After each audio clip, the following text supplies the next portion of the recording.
Welcome, Commander. This is my guide for Ultra, the newly introduced boss on the anniversary. While this is also my first guide, I hope I can impart some of my maybe useful knowledge to help you push into the Solar Raid. At this time, I'm making this video. I was on top 1%, but I'm not sure for how long I can maintain that 1%. But overall, I'm confident that I have enough knowledge to help.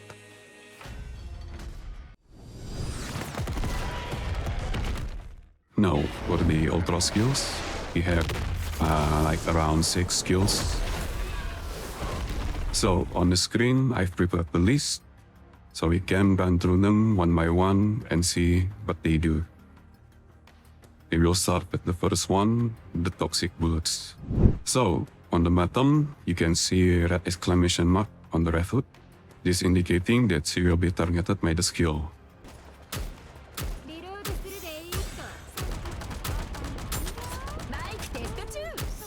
So, as you can see, the attack does some substantial amount of damage, but you can taunt it or heal the damage. Please make sure you don't use your cover, because you need them for his other skills. Next, we have Toxic Dust. You have to destroy the circle.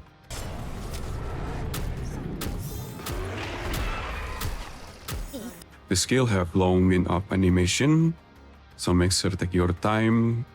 And as you can see, if you fail, it will deal damage to one NIKKE and any unit adjacent to it. Okay, so for the next one, we have Shockwave. The Shockwave will do red-white damage and will stun you if the hit connects. So remember to use your cover. Shield can negate the damage, but to be effective, it needs to be a party-wide shield. So units like Tia and Arya can be useful in this raid. And for the next skill, we have Toxic Shellings.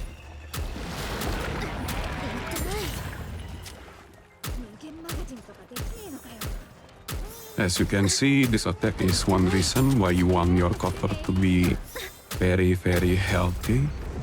If you got hit by the Toxic, it will be very hard to heal through the damage, so don't forget to use your cover. And the next one is Substance Spray.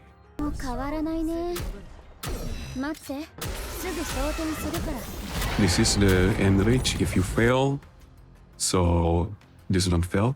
The circle placement is very easy, so I believe anyone can do it. And then lastly, we have the deadliest skill, also the gimmick for the boss, Contaminated Projectile.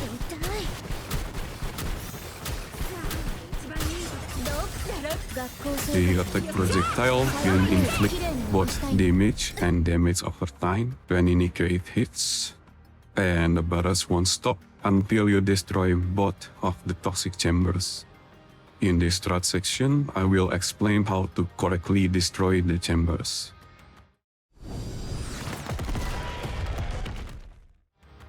And so for the boss gimmick is centered around destroying the toxic chambers. This is important because for the latter half of the encounter, if you fail to deal with the toxic chambers, you are most likely will die.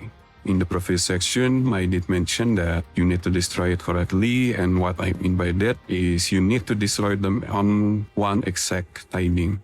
To understand this, first we need to see the boss timeline. On the top right of the screen, you can see the boss timeline for his hero rotation.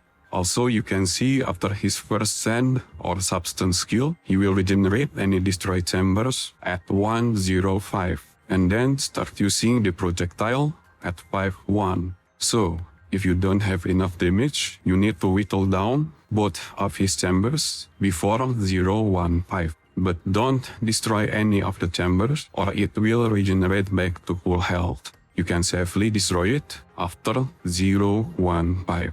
Additionally, if you have plenty or enough damage, you will want to destroy both chambers before 0-1-5 and then destroy it again for more point in damage. So next, we will talk about team compositions.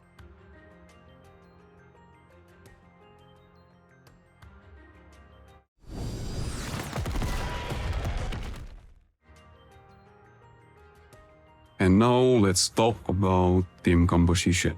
So for the DPS unit, you generally want rocket launcher or sniper unit. The reason you want sniper or rocket launcher is because the boss is located at far position and they can reliably destroy the toxic chambers. Next, I have prepared some tier lists for the DPS unit for consideration when building a team. Please be mindful that this is a tier list specific only for the boss and not a general tier list. I might have a little bias, so this is a list I made after I tried some of them myself, and also I took some reference from the leaderboard. This list assuming that everyone in the list have comparable investment in gear and skill. And next, we have tier list for support. For the support, I place more value on survivability, meaning that NIKKE who can provide shield, heal, or cover repair have higher value than regular buffer. You can pause on the video if you want to take a look more on the tier list. I may forgot some unit from the tier list as I haven't tried them all myself or didn't see anyone using them. Maybe if you have different opinion, you can drop them down in the comment section. For the top S tier, you generally can make team with anyone within that tier. But since every account are different, I can only give general tips when composing the team. You need at least 1 to 2 healer, and if you can, you want to add unit that can grant cover repair or shield. And lastly, when choosing for damage dealer, while Scarlet or Modernia can deal a good amount of damage, but they are terrible when dealing with the toxic chambers. So I advise to pair them with either A or S tier damage dealer, so you can reliably destroy the toxic chambers. Maybe if you have Laplace or Vesti, then you can pair them with Scarlet instead of Summer enemies, for instance. Example for one recommended team are Volume, Tia, NIKKE, Red Hood, and one free DPS. I imagine that this team is hardly accessible for many of players. What I can advise is to look at tier list and try to patch up where you are lacking in. Just remember my general tips when mixing up team composition. I think that is all I can give for the guide. If there anything you want to ask or have some other guide that I miss, please to write them in the comments below. And lastly, good luck commenters.